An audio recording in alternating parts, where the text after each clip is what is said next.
আমার বাবা পৃথিবীর সবচেয়ে পরিশ্রমী ব্যক্তি, যিনি ঘামে কিন্তু ক্লান্ত হয় না, যিনি মস্কে কিন্তু ভাঙে না। আমার বাবা একটা সময় অনেক সুদর্শন ছিল, শরীরে অনেক জোর ছিল, বাহুতে অনেক বল ছিল।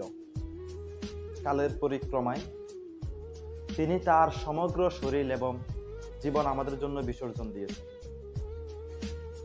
আজকে আমার বাবার দিকে তাকালে বড় অসহায় মনে হয় বাবাকে, যিনি কখনো হার মানে নেই। আজকে তার চেহারায় ভয়ঙ্কর রকমের ভয় দেখতে পাই। বাবার পাশে গিয়ে যখন দাঁড়ায়, বাবার চেহারার দিকে যখন তাকায়, বাবাকে বড় অসহায় মনে হয়। আমার বাবা একদিন এমন ছিল না। আমার বাবা ছিলেন একজন সুদর্শন, খুবই স্মার্ট, একজন শক্তিশালী মানুষ। এলাকায় আমার বাবার অনেক নাম ডাক ছিল, বাহুতে অনেক বল ছিল। এলাকার মানুষ মজার ছলে আমার বাবাকে বলতেন বলি। বলি বলার অবশ্য অনেক কারণ আছে।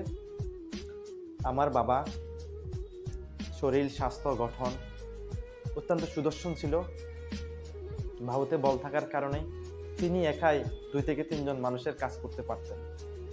তাই কৌতূহলে এলাকার মানুষ, সমবয়সী যারা ছিলেন, তারা বাবাকে বলি বলে ডাকত।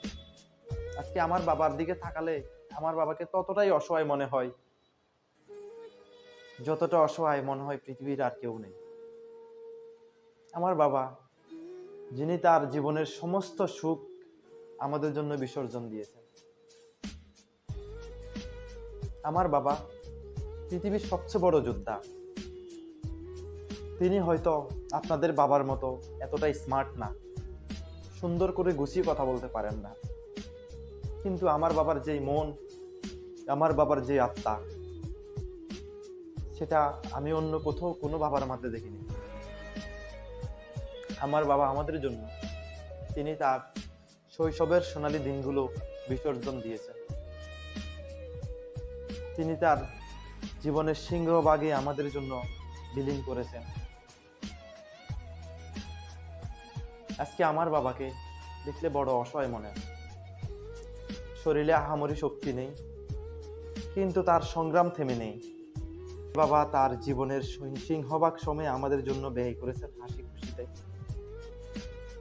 সেই বাবাকে ক্লান্ত দেখতে বড্ড বেমানান লাগে।